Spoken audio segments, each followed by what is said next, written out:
Mga kabiday, sa magandang oras sa lahat at welcome po sa aking channel. Ito po, pag-usapan po natin ito kong mainit na diskusyon po mga kabida, sa pagitan po ni Miss Karen Davila ng ANC at ito pong si Congressman Terry Ridon, Isa po sa mga chairperson po mga kabida ng TRICOM na mag-iimbestiga ho mga kabida dito po sa flood control projects po mga kabida, kung saan po ay dawit ang ilang mga mambabatas po dito, batay na rin sa mga expose na ginawa po makabida ni Senator Panfilo Lacson at ito pong si Mayor Benjamin Magalong. Iginiit kasi ni Karen Davila kay Congressman Ridon na kailangan pong imbitahan po itong si Congressman Zaldico at ilang pang mga involved po dito, mga kabida. Lalong-lalo na po ito kung si Congressman Zaldico.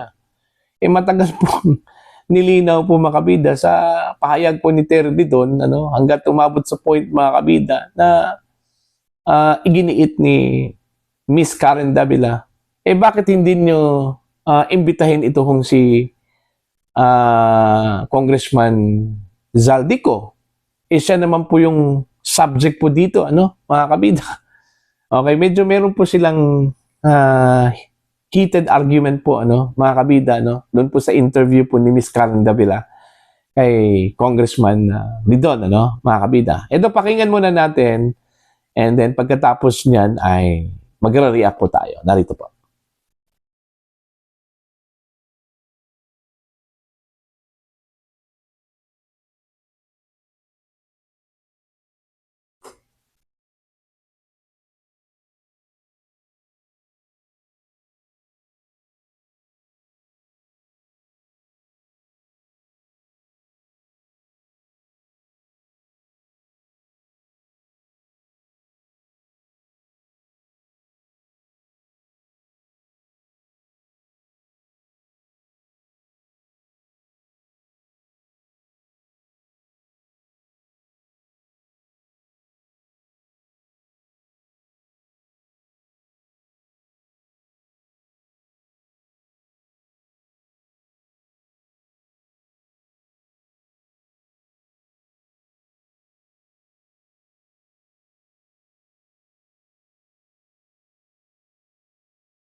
Ayun, lumabas yung angas po mga kabida, no? Ni Karen Davila po dun ho sa mga tanong po niya kay Congressman Terry Ridon po, ano? Ang point lang po niya doon is, kasi parang hindi po sila nagkakaintindihan niya, no? Ang point lang po niya is, kung mag-iimbestiga man lang ito pong House of Representatives po mga kabida, no? Patungkol ho sa napaka-controversial na flood control projects, ano? And since meron pong mambabatas po na nadawit yung kanya pong pangalan dahil ho sa nadawit yung kanya hong kumpanya, no? Na according to President Bongbong Marcos, isa po sa mga contractors po mga kabida sa flood control project, ano? Ito pong SunWest mga kabida, no? Yung kumpanya po ni Congressman Zaldico, ano? Mga kabida.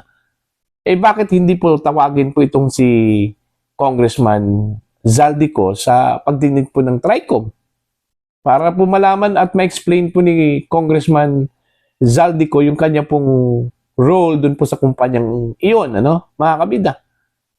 Pero kinalaunan po sinabi po ni Terry Ridon na ipapatawag po nila, no? Pero ang hindi lang po maganda po dun sa sinabi po niya, no? Parang inunahan po niya itong si Karen Davila po mga kabida, no? Dun po sa role po ni Congressman ko, ano, na nag-divest na raw itong si Zaldico, ano? Yun yung pagkasabi po ni Congressman Ridon kay Miss Karen Davila. Kaya sinabihan po siya ni Karen Davila, alam naman po natin, Congressman, yung sinasabi po nilang nagda-divest, ano? Hanggang record, hanggang papel lang po yan. Pero actually, andyan pa rin, ano? In touch pa rin yung tao na nag-divest sa kanyang negosyo, sa kanyang interest, ano? Siyempre, normal kasi yan na sasabihin po ni Congressman Zaldico na nag-divest po siya kasi unang-una, congressman po siya, Bawal po yan, ano? Sa batas po mga kabida na dalawa yung hawak mo. Unang-una, isang empleyado, opisyal po ng gobyerno, tapos meron kang negosyo, ano? Bawal po yun. So, mostly, sa mga negosyante po na pumasok po sa politika, yung kanila pong argument po dyan mga kabida, magda-divest. Pero actually, hanggang record lang po yun. Ang totoo niyan mga kabida, patuloy pa rin yung kanyang hands-on, ano, doon po sa kumpanyang iyon. So, yun yung punto po ni Miss Karen Davila kay Congressman Terry Ridon po mga kabida, po. So, at least, nakakita po ng katapat po, ano? Okay? Ito hong si Terry Ridon po kay Miss Karen Davila po maganda. Actually, maganda yung ginawa po ni Karen, ano, na binusisi talaga at inulan po ng tanong ito pong si Terry Ridon po mga kabida, ano po. Pero para sa akin, ano, wala hong patutunguhan po yung magiging investigasyon po ng House dito mga kabida. Lalong-lalo na po yung kanilang iimbestigahan, yung kanila pong mga kasamahan po, ano. Kasi unang-una ano bang kredibilidad po ng House na mag-imbestiga ho dito, ano po? Kung saan po ay may mga sangkot na mga kasamahan po nila dito mga kabida. Di ba?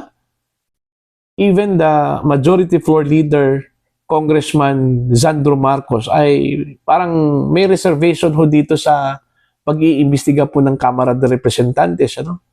Hindi po kaya-aya po mga kabida, ano po? No? Na sila mismo mag-imbestiga sa sarili po nila. Ano po yung kakalabasan po ng investigasyon? And do you think maniniwala po ang tao sa magiging resulta po dyan, mga kabida? Maraming ang nagsasabi, baka muro-muro lang po yung investigasyon na yan, ano? Hayaan na lang po natin yung ibang ahensya po na mag-imbestiga, hindi po ang House of Representatives. For delikadesa lang talaga, ano, mga kabida, dapat hindi po gawin ito ng House. Okay? Kasi magmukhang katatawanan lang po, ano? Ito pong House of Representatives po, mga kabida. Kaya nga ako nagtataka, mga kabida, kung bakit po pinupush pa rin ito kung pag-iimbestiga po ng TRICOM, ano, sa mga maanumaliyang proyekto po, ano, sa ilalim po ng flood control projects ng DPWH. Diba? Unang-una, may investigasyon naman po itong Senate, ano? Ito hong Blue Ribbon Committee na nakatakda naman mga kabida ngayong August 19, ano? Mag-umpisa yung kanila pong investigasyon, ano, mga kabida. Antayin na lang po natin yung investigasyon po ng Senado. Wag mismo yung House po yung mag-conduct po ng investigation po dito, mga kabida. Ano po. Kasi again, pagtatawanan lang po sila ng taong bayan po dito, mga kabida. Wala hong maniniwala po sa kanila. Okay? Now, tell me if I'm wrong. Ikukumpara po natin yung investigasyon po ng Senate at saka ng House. Kung sino po yung maraming manunood po dito, mga kabida. Mag-iimbestiga ngayon ang House at the same time, mag-umpisa yung investigasyon po ng Senate this coming August 19. Araw po ng Tuesday po yan, mga kabida. So, halos magkasabay po yung kanilang investigasyon. Titingnan po natin kung sino po yung mas marami pong manunood po dito, mga kabida. Pero sa akin po, with my wild guess po, mas maraming manunood po sa Senado, mga kabida. Unang-una, wala pong conflict of interest po dito eh. Okay? Pangalawa po, mga kabida, alam naman po natin yung integridad po ni Senator Rodante Marcoleta po, ang chairperson po ng Blue Ribbon Committee po, mga kabida. Unlike po dito sa House, okay? Sabihin na lang po natin, ang mag-iimbestiga ay hindi po contractor. Wala hong kinalaman po makabida sa proyekto. Pero since yung kanila pong iimbestigahan po ay mga kasamahan po nila, mga kabida, hindi po kapanipaniwala po yun. Alright? Yung credibility nga yung sinabi ko po Ano ang credibility po ng House of Representatives in order to investigate this mess? Na alam naman po nila na may mga nadawit na mga pangalan po ng mga mambabatas. Diba? Sabihin po natin, okay, ipapatawag po nila. And do you think magsasabi po ng totoo yan? Sa harap mismo ng kanilang mga kasamahan po, mga kabida, no? Kagaya po ng suggestion ko po, hayaan po natin yung iba pong mga ahensya po ng gobyerno like NBI, COA, and even Senate, to investigate this matter. Kasi para hindi po makulayan po. Kasi dito po, makabida, sa ginagawa po ng House of Representatives, talagang makukulayan talaga yan. Hindi po maniniwala ang tao kung ano yung magiging resulta po dyan sa investigasyon na yan. Kasi ang nasa isip po nila, moro-moro lang po yun, mga kabida. See? So, abangan na lang po natin yan, titingnan po natin kung ano yung magiging resulta po dyan sa investigasyon na yan. Basta sa akin, mas mainam po dun tayo manunood sa Senate. Okay? Para po malaman po natin kung sino ba talaga yung mga culprits po dito. And kung maaari po, ipapatawag po ng Senado ito pong mga miyembro po ng House. Pero ang tanong po dyan kung pupunta ba, magpapakita ba sa Senado. Kasi alam naman po natin, meron po silang parliamentary courtesy. Hindi po obligado po ang isang mambabatas na magpakita po sa isang congressional hearing. Mga kabida. So, depende na po yan sa mga mambabatas na may imbitahan kung dadalo po ito. Pero kung hindi, wala naman pong magagawa ang Senado po, makabida. Hindi naman po nila pwedeng i-contempt yan. Yung mga mambabatas na yan, na sinasabi po nilang dawit yung kanilang pangalan po sa proyekto po ng DPWH, mga kabida. So, yun lang po. Para po sa inyong opinion at pananaw, please comment down. Sa mga hindi pa po subscribers sa aking channel, please subscribe. Just click the subscribe button, click the notification bell, click all para updated po yung mga kabida sa aking mga uploads. Maraming salamat po sa inyo lahat.